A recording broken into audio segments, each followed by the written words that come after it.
আমি কে তুমি কে কে বলেছে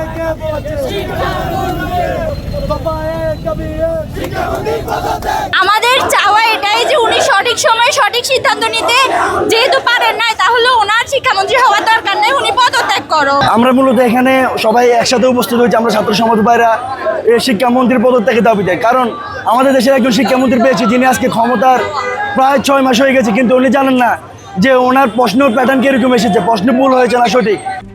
RICL TMX, যুগের পর যুগ স্থাপনা থাকে মজবুত।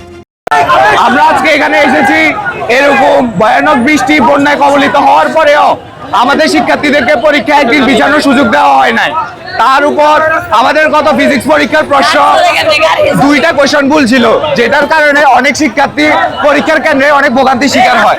এই শিক্ষা ব্যবস্থার মান আরো উন্নত হওয়ার দরকার। আমাদের প্রশ্নগুলো নাকি বিগত সরকার করেছে, প্রশ্নে যে ভুলটা রয়েছে এটা সম্পূর্ণ দায়বদ্ধতা হচ্ছে যে ওনাদের উচিত ছিল প্রত্যেকটা শিক্ষার্থী প্রশ্নগুলো পরীক্ষা কেন্দ্রে দেওয়ার আগে নিজেরা এটা যাচাই বাছাই করে না। আমাদের দাবি এক, শিক্ষামন্ত্রীর পদত্যাগ।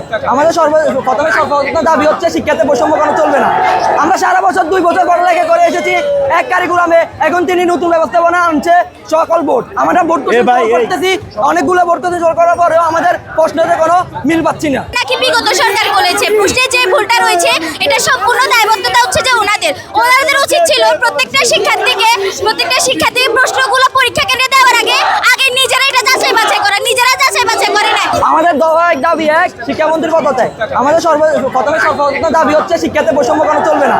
আমরা সারা বছর 2 বছর পড়ালেখা করে এসেছি এক কারিকুলামে, এখন তিনি নতুন ব্যবস্থাপনা আনছে সকল বোর্ড। আমরা বোর্ড করতেছি, অনেকগুলো বোর্ড করার পরেও আমাদের প্রশ্নতে কোনো মিল পাচ্ছি না।